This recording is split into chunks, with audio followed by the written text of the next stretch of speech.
తెలంగాణ రాష్ట్ర పీసీసీ మార్పు విషయంలో అధిష్టానం నిర్ణయానికి కట్టుబడి ఉంటానని పీసీసీ మాజీ అధ్యక్షుడు పొన్నాల లక్ష్మయ్య అన్నారు. దేశ అభివృద్ధికి కాంగ్రెస్ పార్టీ చేసిన సేవలు నిరుపమానమని తెలిపారు.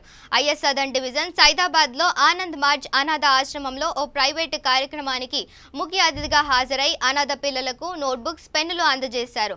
అనంతరం ఆయన మీడియాతో మాట్లాడుతూ పార్టీ ప్రతిష్టతకు పాటుపడే నాయకులకు కాంగ్రెస్లో గుర్తింపు తప్పనిసరిగా లభిస్తుందని తెలిపారు. తనకు పార్టీ గతంలో పీసీసీ నాయకత్వం అవకాశాన్ని కల్పించిందని గుర్తు చేశారు. ఈ కార్యక్రమంలో పీసీసీ జనరల్ సెక్రటరీ కోట్ల శ్రీను, సైదాబాద్ కాంగ్రెస్ నాయకులు, విద్యార్థులు, ఉపాధ్యాయులు పాల్గొన్నారు.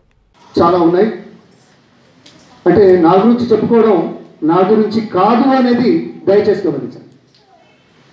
సామాజిక కోణంలో అట్టడుగు వర్గంలో ఉంది, పేదరికంగా మగ్గుతూ అవమానాలు, అవహేళనలకు సవి చూసిన ఒక వ్యక్తిగా, ఒక కుర్రవాడిగా అమెరికా ఇక్కడికి వచ్చి అవకాశం కల్పిస్తే మంత్రి పదవులు 1991లోనే చేసి అనేక కార్యక్రమాలు చేశారు. అది గొప్పతనం కాదు.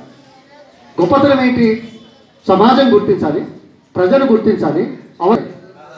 అయినా మళ్ళీ తిరిగి వచ్చి ఇక్కడ పనిచేయాలని వచ్చారు. ఇది నా గొప్ప కోసం కాదు, కానీ ఒక పేదవాడికి, పట్టుదల ఉన్నవాడికి, అవమానాలు, అవహేళనలు ఎదుర్కొన్న వాడికి కూడా అవకాశం కల్పిస్తే ఎదగడానికి ఆస్కారం ఉందనే మాట చెప్తున్నాను.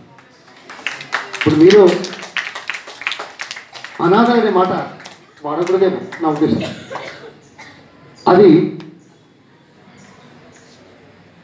వాడకుంటే మంచిది. మేడం, ఇది ప్రథమ కర్తవ్యం. అందుకే మన పూర్వీకులు ఏమన్నారు? మానవ సేవే మాధవ సేవ.